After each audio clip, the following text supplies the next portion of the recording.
Hello दोस्तों, मेरे channel Kaushik पीडिया में आपका बहुत बहुत स्वागत है। अब हम डिस्कस करेंगे 2018 का पेपर फिजिकल एजुकेशन का, क्योंकि मैंने आपको 3 पेपर करा दिए, क्योंकि 4 साल के ही आपके पास उपलब्ध थे, तो मेरे पास भी वही है। 2016, 17 और 19 का आपका अपलोड हो चुका है, जिसमें से 19 का इंग्लिश मीडियम था। तो ये 2018 का अब अपलोड करता हूँ मैं। इसमें कैसे कैसे क्वेश्चन आए हैं, कैसे कैसे हमें इसको डिस्कस करना है, इन पे ध्यान देना है। तो देखते हैं फिर ये क्या क्वेश्चन है। सीधा हम अपने क्वेश्चन पे आते हैं। जैसे पहला क्वेश्चन आपको दिया है, निम्नलिखित में से किन्हीं दो पर उत्तर दीजिए। आपको पता ही कि पहला क्वेश्चन 10 मार्क्स का आता है, जिसमें से 3 में से 2 करने पड़ते हैं 5 मार्क्स के। तो सबसे पहला क्वेश्चन पूछा है, what you understand by fixture, draw a fixture on league basic of 11 teams. मतलब फिक्चर से आप क्या समझते हैं, 11 टीमों के लिए लीग पद्धति पर फिक्चर बनाइए। तो इसमें लीग टीम का आपका बनाना है, 2 में आपका फिक्चर क्या होता है और 3 नंबर में आपको फिक्चर बनाना है। देखो कितना कम है, और आपको इसमें 2 पेज चला जाता है आपको डिटेल लिखने में, इस तरीके से। तो ठीक है, अब हम अपने आंसर पे जाते हैं। ये आपका आंसर है, यहाँ से स्टार्ट। तो देखो फिक्चर से आप क्या समझते हैं, सबसे पहले ये बताना है आपको। तो मैंने सिंपल से बता रखा है, फिक्चर क्या है, किसी भी टीम को किससे के साथ खेलेगी, क्या है शेड्यूल, उसके बारे में होता है। प्रतियोगिता में खेले जाने वाले खेल का पूरा शेड्यूल यह दर्शाता है कि प्रत्येक टीम किसके साथ कब कब खेलेगी। ये है, इंग्लिश में देखेंगे तो ये शेड्यूल, ये लिखा, ये schedule match for any competition और एनी टूर्नामेंट। एक ओनली शेड्यूल होता है जिसमें बताते हैं कि कोई भी कंपटीशन हो या टूर्नामेंट हो, जिसमें हम एक टीम दूसरी टीम से कब कब खेलेगी, इसके बारे में पहले से डिसाइड होता है। जैसे आईपीएल की बात करते हैं, तो जैसे मुंबई इंडियंस चेन्नई से खेलती है, बेंगलुरु से खेलती है, तो ये पहले से डिसाइड होता है एक इसके अकॉर्डिंग। फिर अब उसने लीग टूर्नामेंट पूछा 11 टीमों का, तो मैंने देखो 3 टाइप से बना रखे हैं। आपको सीढ़ी नुमा बनाना है तो सबसे इजी है, आपको 11 तक टेबल लाइन खींचनी है, 11 तक लाइन में उसके अकॉर्डिंग बनाना है। जैसे 11 तक आप लिख दोगे, एक एक एक, 11 तक नहीं लिखना, क्योंकि 11 टीम है तो एक कम लिखते हैं, तो 10 तक लिखोगे आप। तो 10 तक लिख के तो ऐसे आप खिलाओगे, जैसे 1 2 3 4 5 6 7 8 9 10। तो 10 तक लिख लिया आपने। पहला एक एक एक को आपको खिलाओगे, एक को 2 से, एक को 3 से, एक को 4 से, 11 तक आपको खिलाना है। फिर ऐसी 2 को आपको 2 को 3 से, मतलब एक छोटा नंबर होगा तो उसके सामने एक बड़ा नंबर होगा। और पहली वाली जो सूरी लाइन होगी उसमें एक एक गिनती होगी। जैसे यहाँ पर एक गिनती है, इस वाले में 2 गिनती है, इसमें 3, इसमें 4, इसमें 5, इसमें 6, और उसके आगे की गिनती गिनती हमें काउंटिंग लिखना है। तो ये आपका सीढ़ी नुमा होता है। दूसरा आप देखोगे तो साइकिल नुमा, ये आपका ये एक साइकिल नुमा है, इसको इस तरीके से बनाते हैं। ये आपका थोड़ा ब्लर दिख रहा होगा। तो इसमें हम एक बाई फिक्स कर देते हैं, क्योंकि 11 टीम है, तो एक बाई फिक्स कर देंगे। तो 1 को 2 से, 2 को 3 से, इस तरीके से इसमें खिलाना पड़ता है। मतलब एक साइकिल की तरह ऐसे ऐसे चलती रहे, फिर ऐसे ऐसे घूमती है, फिर ऐसे घूमती है, इस तरीके से। आपको ये भी नहीं लिखना है तो आप ऐसे लिख सकते हो सिंपल सा, कि 2 को हमने 1 से खिलाया, फिर 3 को डी से खिलाया, 4 को 11 से खिलाया, 5 को ऐसे खिलाया, इस तरीके से आप इसमें लिख सकते हो। तो ये आपका हो गया लीग के आधार पर वो।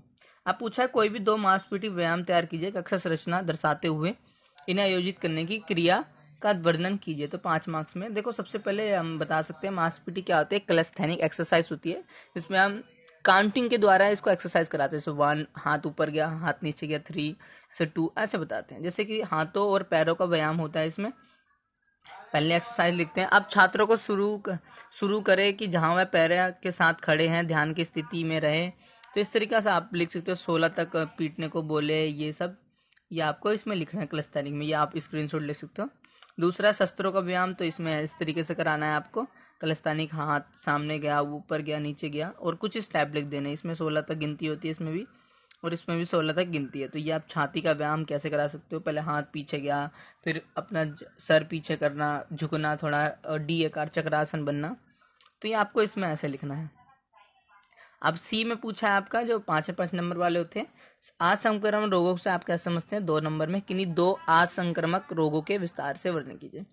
ऐसे रोग जो एक व्यक्ति से दूसरे व्यक्ति में नहीं फैलते, सिंपल सा, इन्हीं को असंक्रामक रोग या नॉन कम्युनिकेबल डिजीज कहते हैं, सिंपल सा। जैसे कि ऐसे रोग जो एक व्यक्ति से दूसरे व्यक्ति में नहीं फैलते, चाहे प्रत्यक्ष या अप्रत्यक्ष, किसी भी तरीके से नहीं फैलते, और इसको हम जीवन शैली रोग भी कहते हैं। जैसे अस्थमा, ध्यान अभाव, अतिरिक्त विकास विकार, मिर्गी, मधुमेह, हाइपरटेंशन, ये हमारे अंदर एक असंक्रामक रोग होता है जो अपने आप आ जाता है।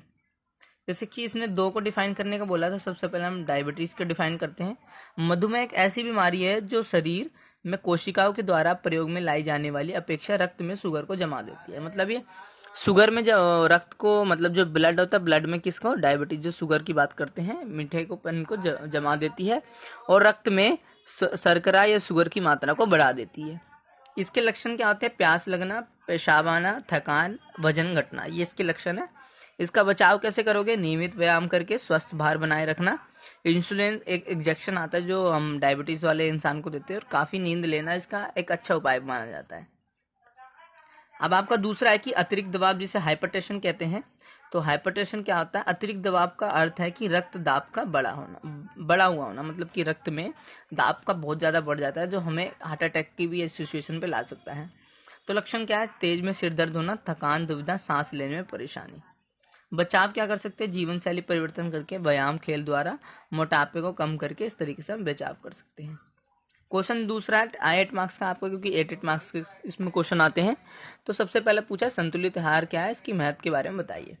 वैसे पूछा नहीं है तो आप संतुलित आहार साथ में लिख सकते हो। संतुलित आहार वह आहार होता है जिसमें विभिन्न तत्व सही मात्रा और उचित मात्रा में विभिन्न आवश्यकता के अनुसार होते हैं। मतलब कि सिंपल से आप ऐसे लिख सकते हो कि ऐसा भोजन या ऐसा आहार जिसमें उचित व आवश्यक मात्रा में सभी पोषक तत्व जैसे कि विटामिन, कार्बोहाइड्रेट, प्रोटीन, ये सब आवश्यक तत्व उचित मात्रा और उचित अनुपात में हो, तो वो संतुलित आहार होता है। तो ये आपके आहार हो गए। आप इसके महत्व क्या है? 3 नंबर में पूछा शरीर को मजबूती प्रदान करता है, ऊर्जा प्रदान करता है, कठिन परिश्रम में आवश्यक है, रक्त जमाने में मदद करता है, संक्रमण से बचाव, शारीरिक वृद्धि विकास में वृद्धि करता है, शारीरिक तंत्रों को देखभाल। जैसे कि हम संतुलित आहार खाते हैं तो देखो, आहार खाने से हमें ऊर्जा तो मिलेगी, शरीर को मजबूत मिलेगा, शरीर अच्छा बनेगा, हम लड़ने की ताकत है, तंतुओं को ठीक करने के लिए, कठिन परिश्रम के लिए भी हम बहुत परिश्रम करना है तो खाना तो चाहिए ना पेट के लिए, और रोगों से बचाव भी करता है। फिर आपका अगला क्वेश्चन है कि भोजन संबंधी अच्छी आदतों पर लेख लिखे, स्कूली बच्चों में इस प्रकार की आदतों का विकास करें। तो 2 नंबर में आपको लेख लिखना है। मतलब है क्या ये? देखो, भारतीय संस्कृति में दिन में 3 बार खाने का प्रचलन चलता है, या प्रावधान है। जैसे कि आपको पता है सुबह का नाश्ता बोलते हैं, दोपहर को लंच बोलते हैं, और जो शाम या रात का खाना जिसे डिनर कहते हैं। देखो, भोजन संबंधी अच्छे आदतों का अपनाना हर व्यक्ति के लिए आसान नहीं, इसलिए हमें जितनी जल्दी हो सके बच्चों में भोजन संबंधी अच्छी आदतें विकसित करनी चाहिए। जैसे कि भोजन को चबाकर खाना, खाना खाते समय पानी ना पीना, तला हुआ ना खाना, खाने से पहले हाथ पैर धोना, और कॉफी चाय के बदले दूध या पानी पी सकते हो। ये अच्छे खाने की बात करते हैं। अब भोजन संबंधी अच्छी आदतें आप स्कूली बच्चों में कैसे विकसित करोगे? तो सबसे पहले तो टीचर का रोल है कि अपने क्लासरूम में बच्चों को तरह तरह के इसके बारे में बताए कि हमें अच्छे खाने खाना चाहिए, अच्छी चीजों को अपनाना चाहिए, जंक फूड को दूर रखना चाहिए। समय समय पर अध्यापक को कक्षा की वार्तालाप के समय इन आदतों पर चर्चा करनी चाहिए। इन आदतों का विकास करने के लिए किसी भी डॉक्टर को संसाधन के रूप में कक्षा में बुलाना इसका हो सकता है काम। स्वस्थ आदतें, भोजन संबंधी सेमिनार कराना, ये भी है। प्रातकालीन सभा में रोज इसके बारे में बताना, बच्चों को प्रेरित करना कि ऐसे भोजन खाया दूसरे ना खाए, ये आप इसमें लिख सकते हो। तीसरा क्वेश्चन है आपका, मानव शरीर के विभिन्न तंत्रों के नाम लिखे, एक तंत्र की सचित्र विस्तार से व्याख्या कीजिए। देखो, मानव शरीर क्या है? मानव शरीर एक मानव की संपूर्ण संरचना है जिसमें एक सिर, गर्दन, धड़, 2 हाथ पैर होते हैं, जिनमें 50 ट्रिलियन कोशिकाएं हैं, उसी को मानव शरीर कहते हैं। देखो, मानव शरीर के विभिन्न अंगों के नाम है, बहुत सिंपल है। पाचन तंत्र, जिसे हम क्या कहते हैं? Digestive system. श्वसन तंत्र, रिस्पिरेटरी सिस्टम। उत्सर्जन को बोलते हैं एक्सक्रीटरी। सर्कुलेटरी, एंड्रेंस, जिसे अंतःस्रावी। कंकाल तंत्र, स्केटल, स्केलेटल। लसीका, जिसे लाइम्फेटिक। और नर्वस सिस्टम, तंत्रिका तंत्र। तो ये आप सब लिख सकते हो इसमें, क्योंकि 4 नंबर में तो यही पूछा आपका, लिखना 4 नंबर में है। अब इसके बाद बताता हूं आपको कि हम इसको एक इसमें पूछा है कि किसी एक के बारे में चित्र के साथ वर्णन कीजिए। तो मैं आपको दिखाता हूँ। देखो, ये है आपका द डाइजेस्टिव सिस्टम। तो डाइजेस्टिव सिस्टम में आपको बताना है कि ये हमारा क्या होता है? माउथ। इसमें आप लिखोगे, माउथ के बारे में बताओगे इसमें। सेलिवरी ग्लैंड्स के बारे में, इसकोफेज के बारे में, लीवर, ग्लैटिविर, स्टोमेच, पेरेंस, लार्ज इंस्टिट, रेक्टम, एनएसएस। तो ये आपको पूरा डाइजेस्टिव सिस्टम इस प्रकार से इसमें बनाना पड़ेगा आपको, तभी इसके आपको मार्क्स मिलेंगे उसमें। तो ठीक है, ये आपका इस तरीके से होगा। अगला इसी के अथवा में पूछा, अगर ये अच्छा है कि आपको अगर चित्र बनाना नहीं आता, आप दूसरा क्वेश्चन कर सकते हो। ये अच्छा इसने अथवा में दिया है, शारीरिक शिक्षा क्या है प्राथमिक स्तर पर, इसकी महत्व बतानी। बिल्कुल सिंपल सा क्वेश्चन पूछा है, तो 4 नंबर में आपको शारीरिक शिक्षा बतानी है।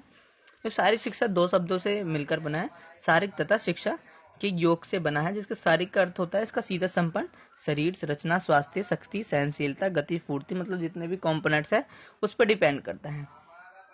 फिर खेल के मैदान पर उसका प्रदर्शन कैसा है, सारे की ये है। शिक्षा में अनवरत प्रक्रिया और समग्र विकास से जो व्यक्ति को उसके संपूर्ण जीवन में क्या कदम कदम पर उपयोगी सिद्ध होती है। शिक्षा हो गया आपका इसमें। शारीरिक शिक्षा को एक ऐसी शैक्षिक प्रक्रिया के रूप में परिभाषित किया जा सकता है जिसमें शारीरिक गतिविधि, दक्षता और प्रासंगिक ज्ञान की सहायता से किसी व्यक्ति के स्वभाव में एक निश्चित प्रभाव हासिल करने के लिए उसे एक सुखद, मनोरंजक और फलदायी जीवन शैली अपनाने को प्रेरित करने को कहते हैं। तो ये आप शारीरिक शिक्षा के बारे में लिखोगे इतना, ठीक है। फिर इसके बाद आपको लिखना है शारीरिक शिक्षा के महत्व क्या है। देखो इतने सारे मैंने महत्व लिखे हैं, तो आप कोई भी ऐड कर सकते हो इसमें। पहला महत्व है कि आपका स्वास्थ्य का ज्ञान मिलता है शारीरिक शिक्षा से, अवकाशकालीन समय का सदुपयोग होता है, शारीरिक योग्यता बढ़ती है, चरित्र निर्माण होता है, गत्यात्मक गुणवत्ता विकास होता है, मानवीय संबंध विकसित करने में सहायक है, भावनात्मक विकास में सहायक है, अनुशासन बनाने में सहायक है, संस्कृति विकास और नेतृत्व गुणों के विकास में ये सहायक होता है। अगला क्वेश्चन है आपका कि चौथा, योग शिक्षा को परिभाषित कीजिए। योग को विद्यालय शिक्षा के कार्यक्रम का हिस्सा मानते हुए इसके महत्व। देखो योग शिक्षा क्या है, जिसमें हम योग के बारे में शिक्षा देते हैं। योग शिक्षा है सिंपल सा, जैसे कि योग आसनों या आसनों ऐसे अन्य योग अभ्यासों शिक्षण जो लचीलापन, शक्ति और सहन शक्ति लाकर शरीर के नियंत्रण को बढ़ावा देते हैं और सतर्कता और ध्यान को बढ़ाकर लाते हैं, नियंत्रित करते हैं। योग के क्या महत्व, देखो योग के महत्व है शारीरिक विकास में सहायक, मानसिक विकास में सहायक, संवेदनात्मक विकास में, नैतिक विकास में, रोगों को बचाव करता है, शरीर को स्वस्थ, मन को शांत रखता है। इस तरीके से आप योग के महत्व लिख सकते हो इसमें। फिर अंतर विद्यालय टूर्नामेंट से आप क्या समझते हैं। अंतर विद्यालय टूर्नामेंट के मुख्य उद्देश्य लिखिए, और ये टूर्नामेंट किस प्रकार बालकों के समग्र विकास में सहायक है। तो ये आपको इसमें ये लिखना है, इस प्रकार से आपको इसमें लिखना है इंट्राम्यूरल टूर्नामेंट। लैटिन सबसे निकला हुआ है, जैसे इंट्रा व म्यूरल्स। इंट्रा का मतलब होता है अंदर और म्यूरल का मतलब होता है दीवार, मतलब ऐसी चीज जो प्रतियोगिता जो 4 दीवारी के अंदर ही खेले उसको इंट्राम्यूरल खेल कहते हैं या गतिविधि कहते हैं।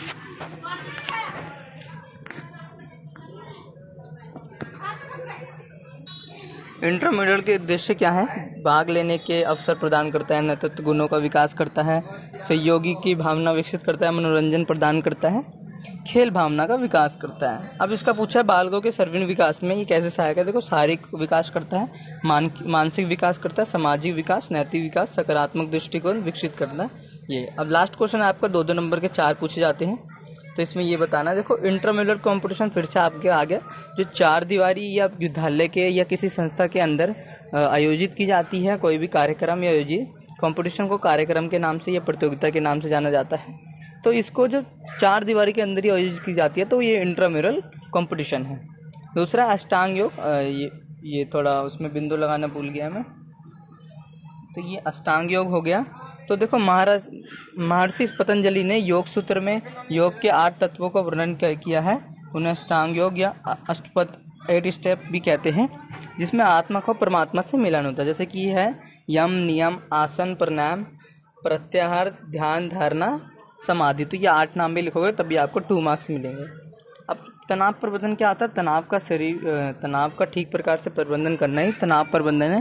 जैसे कि हम तनावग्रस्त व्यक्ति से दूर रख के तनाव को उपचार करके तनाव का प्रबंधन कर सकते हैं। अब चौथा पूछा है ट्रैक और फील्ड खेल। तो ट्रैक और फील्ड खेल क्या होता है, एक ऐसा खेल जिसमें दौड़ने, कूदने, फेंकने के कौशल पर आधारित एथलीट प्रतियोगिताएं शामिल होती है। जैसे कि ये ट्रैक पे हो गया, जैसे दौड़ने का काम चलता है, फील्ड पे गेम हो गया जैसे हम कूदने का हाई जंप, लॉन्ग जंप ये काम करते हैं, और फेंकने का थ्रोइंग, शॉट पुट हो गया। तो इस तरीके से आपका पेपर खत्म होता है।